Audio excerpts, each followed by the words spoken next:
So we'd like to hear from you. Why is trust important to you at this time?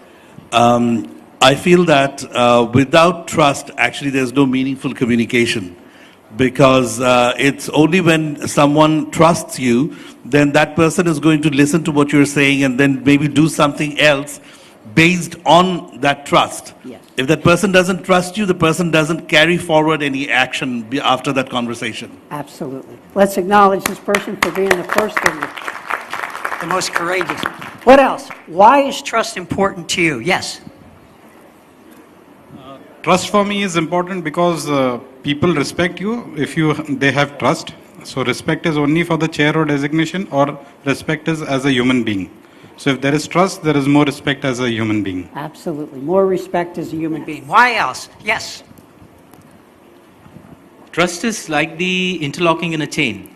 No matter how strong the material of the chain is, it does not matter if the interlocking is, not there or weak. Yes. So no matter how competent two people are, but if they don't collaborate, they don't achieve.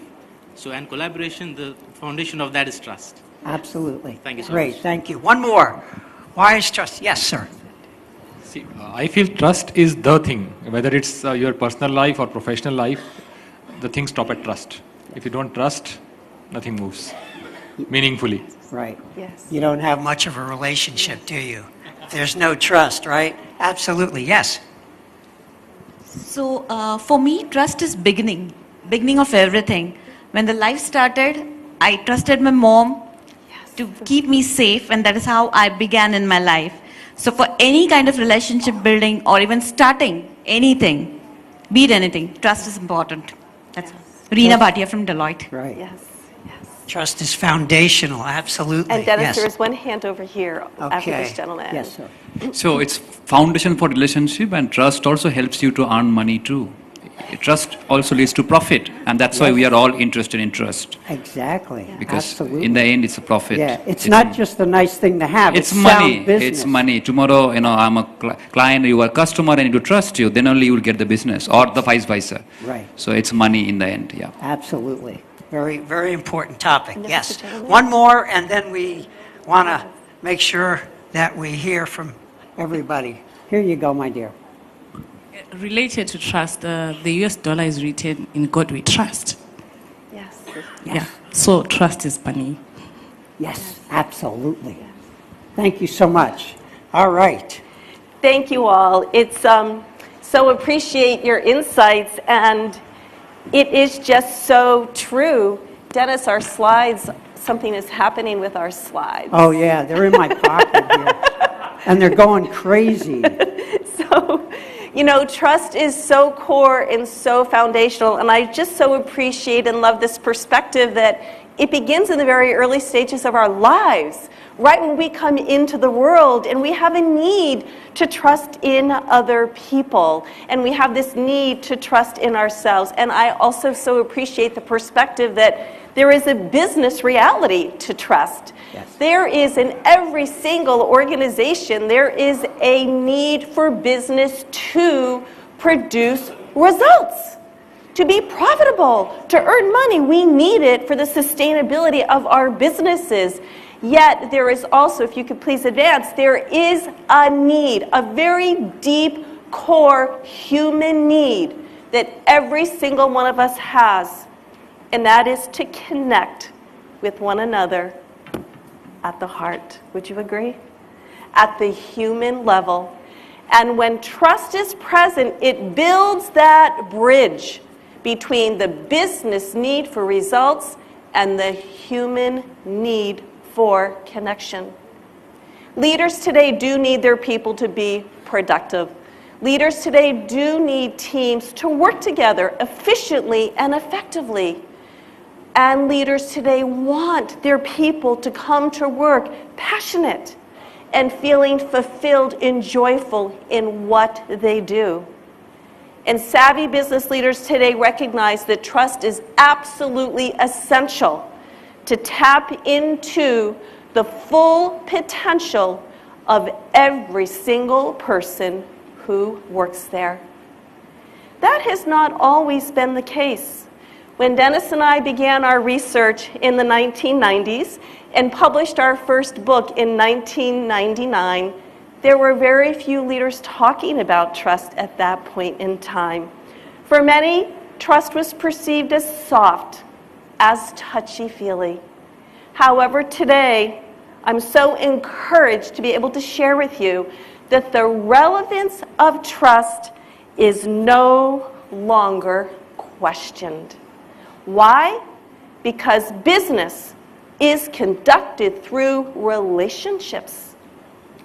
And trust is the foundation to the health, the effectiveness, and the vitality of those relationships.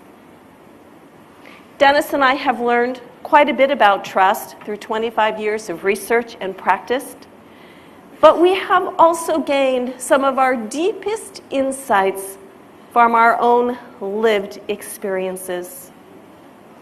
I began to learn about trust at a very young age. I was born in Africa, in the country of Eritrea, while it was under Ethiopian rule. The first body of water I swam in was the Red Sea. My mother still talks today about the day she watched me being held in the arms as a baby by the beloved Emperor Haile Selassie. My father was a military officer. My parents were newly married. Throughout my life, we moved from country to country and state to state and military base to military base. As a young girl, I grew up during the Vietnam War. My father would go away for long. I never knew where he was going, what he was doing, when he would return, or if he would return. You see, my father also fought during the Korean War. And during that war, he was taken into captivity and held as a prisoner of war for nearly 3 years. While that was before my time, I had heard the stories, and I knew that tragedy could happen. My playmates and their families were in the exact same situation. Their husbands and their fathers were going off to war. And we turned to each other to get through each and every day. And it was at that young time in my life when my world was the most turned upside down and I was the most frightened and vulnerable that I learned about trust. I learned about trust from some of life's hardest experiences. I had cancer twice. I had a near-death accident in the wilderness that left me hospitalized for over 4 months.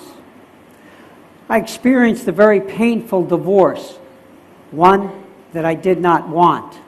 But yet, through these experiences, what I learned, it's not what happens to me that counts. It's how I respond that matters.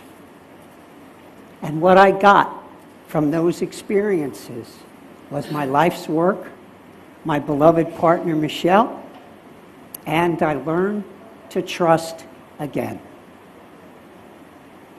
And you all have your life experiences of trust. Would you agree? And our life experiences help us to recognize that to be trusted and to trust in return is a core human need we all have.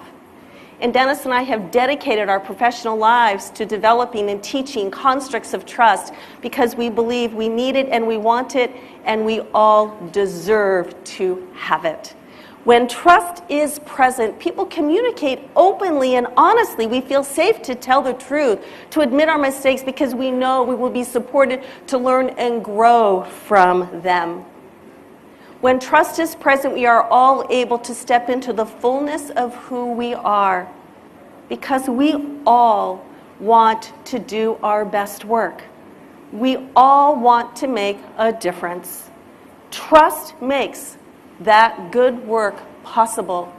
It makes that difference happen. Harvard Business Review recently released an unprecedented longitudinal leadership study in which they determined the single greatest predictor of top performing leaders, those leaders who were the best of the best, those leaders who produced the highest business results, were those leaders who were able to forge deep, trusting relationships. Think about it. The number one predictor of top performing leaders was their ability to build trust. People want to work for and want to produce results for leaders they trust. In fact, trustworthiness is an asset that leaders cannot be effective without. Thank you. While trust is an extremely important quality of being a leader, I think credibility of a leader depends largely on the person saying things which are true, authentic, as Mr. Dubey mentioned, and delivering on them. What they say, they deliver, or at least most of it they deliver. That's how trust builds. But unfortunately, sadly, in like national leadership positions and in political leadership, especially, not so much in organization, but in a national scale where leadership and trust is so much important, unfortunately, trust is quite becoming rarer and rarer in those areas. And fragile. And fragile. And the sad part is somehow many people in such positions and in political leadership, they make a joke out of it, of trust. And they think that it's just fashionable to actually say something and do something else. And the skill with which they're able to do that, they consider is an essential component of how successful they become. They say that that's what politics is all about. That's how you become a good leader, how much you betray. It's very sad, but unfortunately that trend is becoming more prevalent. Yes, it is very sad, and we can learn from this, because often we can learn about trust by what we observe and experience people not doing. We all want trust and we need trust, but trust actually begins with each and every one of us. We all have choice on how we choose to behave, how we choose to show up, how we choose to bring ourselves to relationships with other people. Trust is reciprocal in nature. We have to be willing to give trust in order to receive trust. Through our research, we've defined 3 dimensions of trust and 16 behaviors that we can practice that build. The first dimension of trust we call the trust of character. Simplistically put, we build the trust of character when we do what we say we will do. We are perceived as reliable and dependable, and we come through for one another. And when there's trust of character, leaders know they can trust their people and they know what they can expect from their leaders. People know what they can expect from their leaders. They keep their agreements, and when they can't, they renegotiate at the earliest, lowest level. And they care for one another. And they don't just talk about trust, they walk their talk. Trust of character is the starting point of any business relationship. Let me say that again. Trust of character is the starting point of any business relationship. I'd like to tell you a story about Jim. You see, Jim learned how important it is for his people to know how much he cared about them. You see, Jim was the plant manager of a consumer beverage manufacturing plant. The plant of 600 people produced 160 million cases of beer a year. Now, that may seem like a lot, but actually Jim's plant was the lowest producer in a 13-plant nationwide network across the country. Jim was struggling, yet to his credit, he reached out for help. We found an interesting phenomenon when we started to work with Jim. You see, Jim talked about how much he valued his people and how much he cared about them. Yet, his people did not know it. In fact, Jim was so focused on production expectations and performance results that he failed to help his people with what would they be successful and ask his people what they needed to be successful in their jobs. He failed to listen to their issues and concerns. As a result, people began to pull back and they began to not care about the business. Production, performance, morale, and trust were at an all-time low. Jim reached out for coaching and support. He learned to earn the trust of his people, and his people learned to trust in themselves and one another. A year and a half later, Jim's plant went from the lowest to the highest producer in that 13-plant nationwide network. That year, Jim and his team won the most coveted leadership award, the Manufacturing Excellence of the Year award. And for the first time in the company's 150-year history, he won it again, 2 years consecutively. Jim and his people learned you cannot take trust for granted. And I'm proud to say that Jim and his team maintained that #1 position for the last 5 consecutive years. The second dimension of trust is trust of communication. And trust of communication refers to how we speak with one another. We build the trust of communication when we practice the behaviors on this screen. We are open and honest in our discussions. We tell the truth. When we admit a mistake, we feel safe to admit that mistake because we'll be supported to learn and grow from that mistake. And feedback. Trusted communication builds a feedback-rich culture. Feedback that is not used as a weapon to put down or judge or criticize, but feedback that is used in the highest, best intent of supporting one another to learn and grow. The vice president of operations of a global airline and his team discovered what can happen when they go to work on trust of communication. This team was responsible for leading an IT systems integration initiative throughout their organization globally, and they were struggling. They were working at odds with one another. When deliverables were missed and milestones were missed, they turned against one another rather than towards one another, pointing the finger, blaming, throwing one another under the bus. To their credit, they went to work and focusing on strengthening the trust of their communication. 9 months later, the initiative was on course. Their employee engagement scores had gone up 9 points. 1 year later, this team reported a $1 million savings in associated strategic planning results. So strengthening their trust of communication strengthened their ability to perform their jobs and also brought greater satisfaction and joy to their lives at work and their lives at home. The third dimension of trust we call the trust of capability. And the trust of capability refers to how we leverage one another's skills and abilities and talents and how we tap into those to support people to do their best work. With trust of capability, we're able to not only leverage their skills, but people are able to do the jobs they're hired to do without being micromanaged. Leaders engage their people in decisions that affect their jobs and their lives, and they seek their input. And they help their people learn new skills and recognize them for their accomplishments. These are the behaviors that build trust of capability.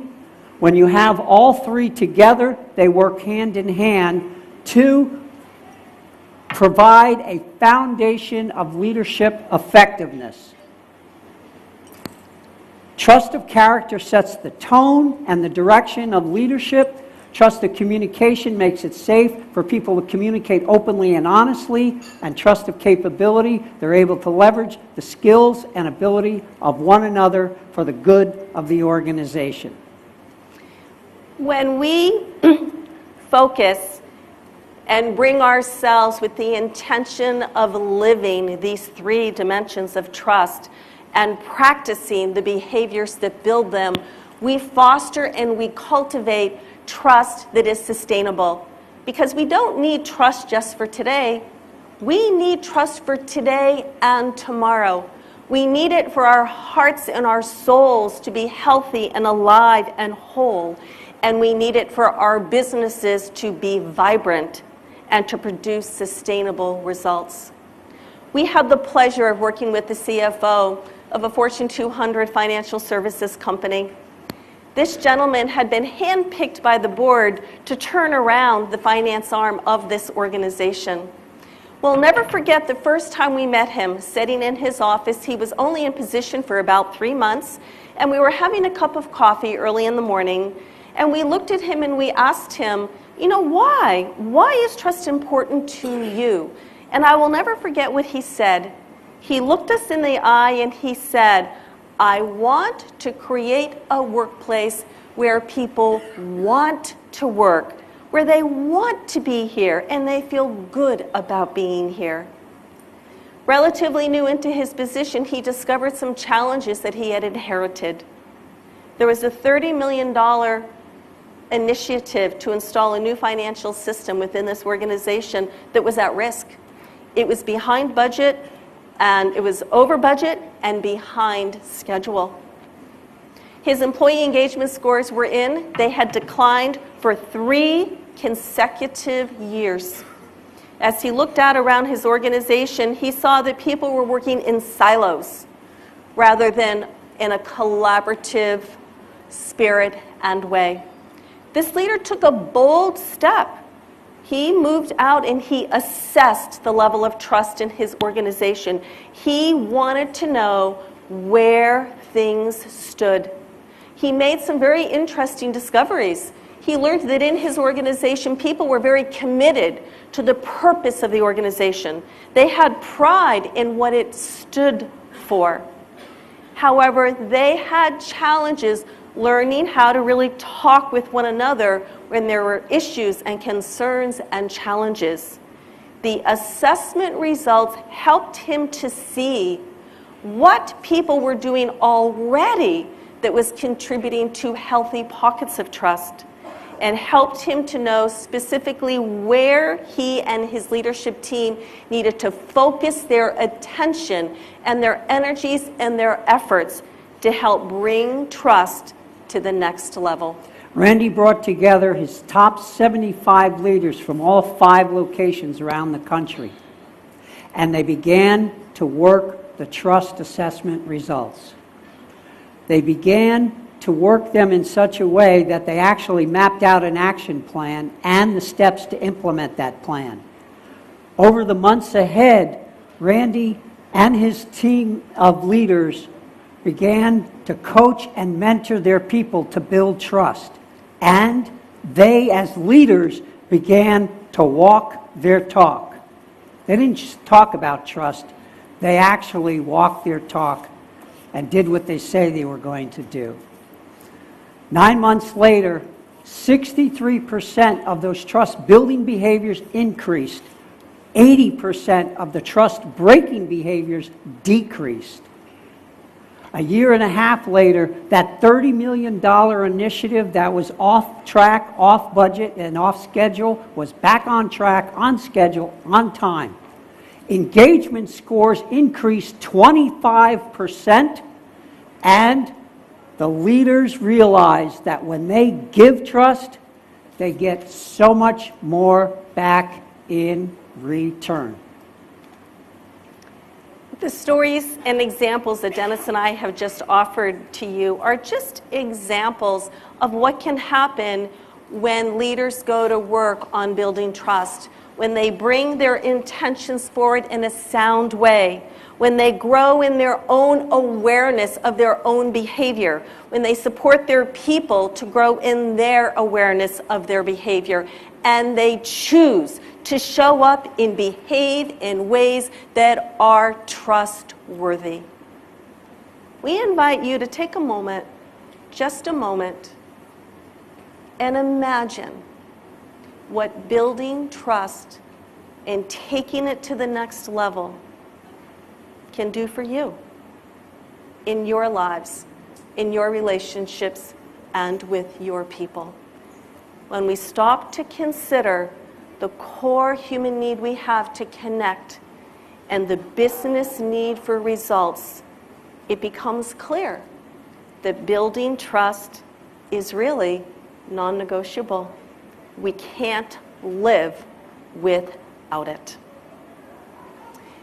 Dennis and I are going to be coming to closure shortly. We're going as quickly as we can.